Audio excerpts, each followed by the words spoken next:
students, welcome to lecture 9 of hospital pharmacy. Today's lecture is nuclear pharmacy and today we are going to start new chapter.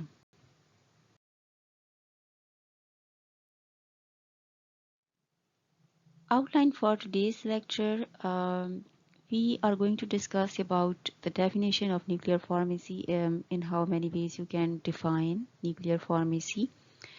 And then what are radiopharmaceuticals? These are related to the nuclear pharmacy, and basically the nuclear pharmacy is related to the use of radiopharmaceuticals.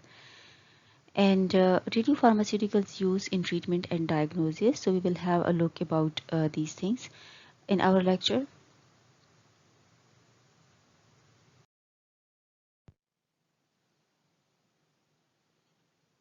So what is nuclear pharmacy?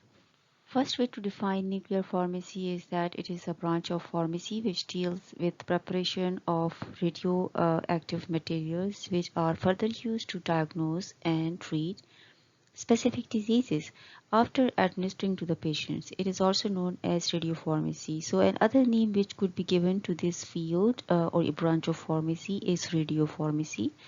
And basically we can see, or we could understand from this definition that as far as the pharmacist responsibility is concerned, regarding the radiopharmaceutical is its preparation, and then the second part, that is the usage of the radiopharmaceuticals to diagnose or treat specific diseases, is definitely not the responsibility of the pharmacist.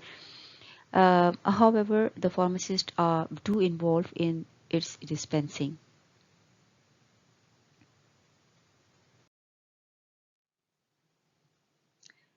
Then here is the second definition for nuclear pharmacy. It is a specialty in pharmacy that deals with dispensing and compounding of radioactive materials for diagnosis and treatment activities in nuclear medicine.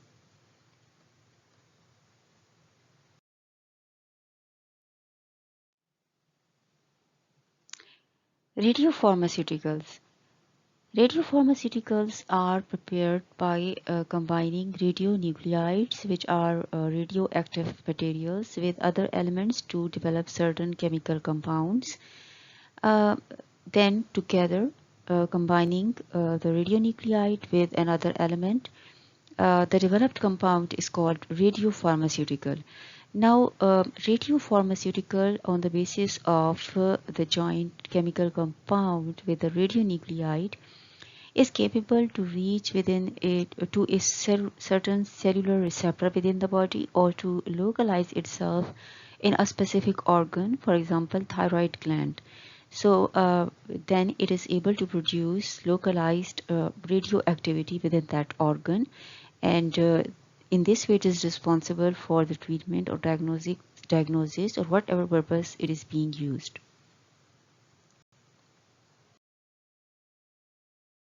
Radiological function imaging is an other use which is associated with radiopharmaceuticals. As we just discussed, that radiopharmaceuticals have the capability to localize itself within a certain organ. So whenever they localize within a certain organ, they are capable to produce certain images, and those images would not be based on any physical changes which happened in that organ because of any pathology. However, these images would be reflecting a specific physiological change that happened within that organ, or that changed the function of that organ. And for example, it might be depicting a blockage of a certain enzyme or a neurotransmitter or a hormone, or any specific physiological function which is associated with that organ. When that organ would be affected, that physiological function would get affected as well. So that is best depicted by these images, other than the physical changes, if any.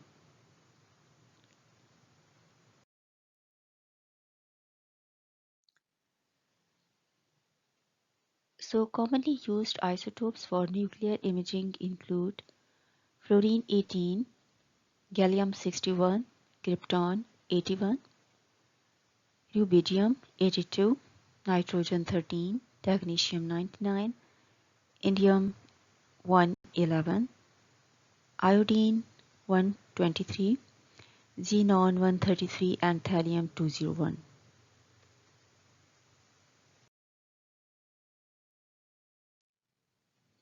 Uh, Radio pharmaceuticals use in the treatment. Basically, radiopharmaceuticals are capable to produce radiation, and the radiation which they are producing is basically an ionizing sort of radiation. Whatever tissues it is interacting with, it is capable to ionize it, so destroy or to reduce the growth of the cells to some or major extent. As the effect produced is very localized, so the minimal unwanted effects might be associated. And the diseases which are usually treated or the conditions which are treated with the help of radiopharmaceuticals include cancerous conditions. It might be used to treat the non-cancerous growth within the body, or the abnormal growth of tissues within the body, like sometimes it happens within the blood, and various blood disorders generate thyroid or hyperthyroidism condition can be treated with the help of radio pharmaceuticals. And the most commonly used isotopes used for the treatment purpose are yttrium 90 and iodine 131.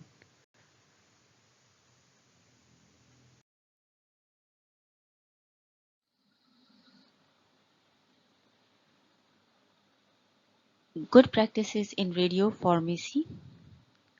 Whenever we are dealing with being a pharmacist, we are dealing with radiopharmaceuticals, it becomes really important to understand the good practices which are involved.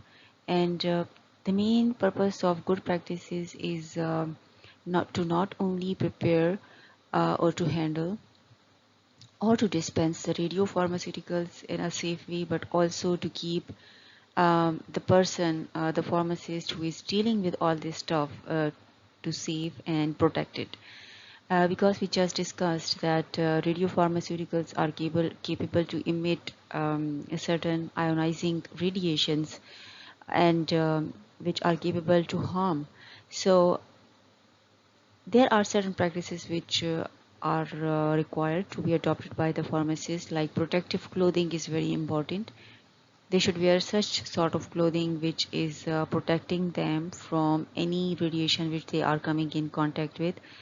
Or respiratory protection is very important. They need to be careful that they are not inhaling any fumes or any leftover while handling with the radiopharmaceuticals through respiratory tract. And remotely used pipetting devices, ventilated and shielded glove boxes and hoods.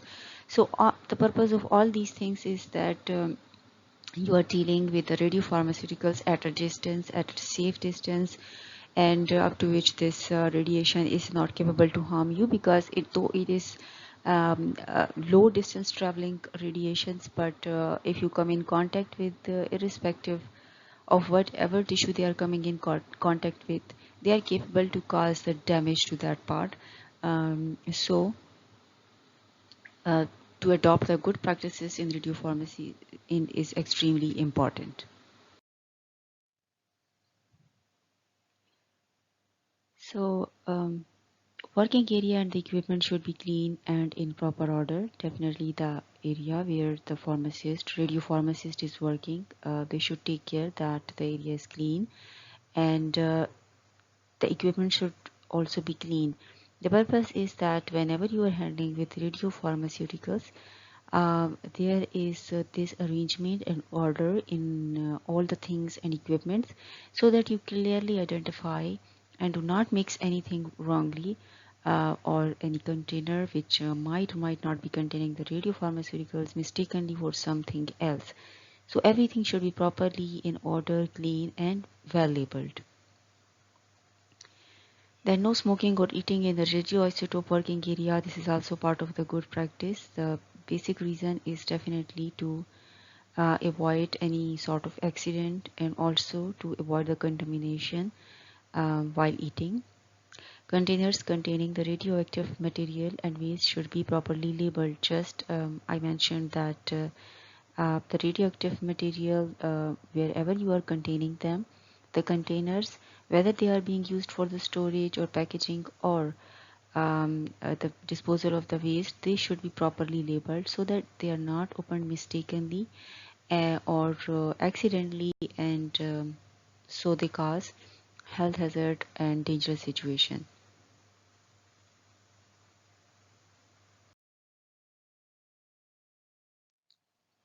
So continuing the same topic of good practices in radiopharmacy, spillage of radioactive material can cause immense health hazards, so it should be immediately reported to concerned officer responsible for radiation safety.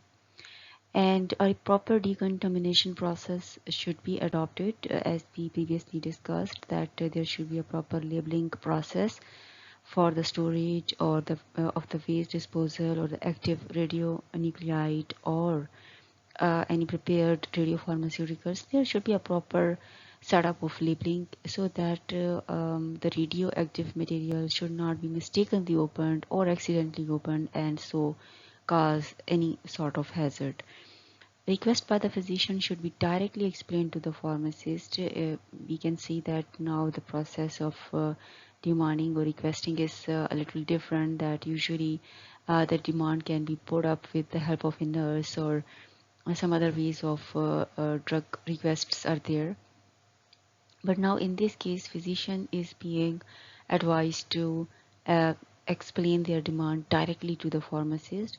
Also, the pharmacist is required to precisely calculate the dosage, whatever is requirement of the physician.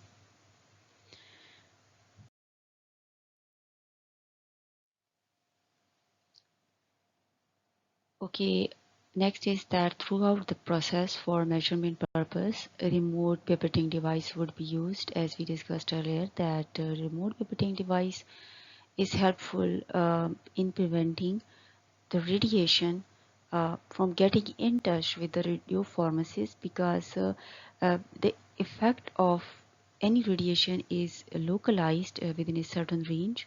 So if remote pivoting device is being used, that is helpful in avoiding to enter into that area. So then it can be helpful to prevent any health hazard or toxicity. Then a safe transportation should be arranged up to the isotope administration room wherever it is being administered to the patient. That is a specified room for the administration. So whenever that radiopharmaceutical is being conveyed, a proper transportation setup should be adopted. Radioisotope material should be safely administered, and then containers should be properly disposed of.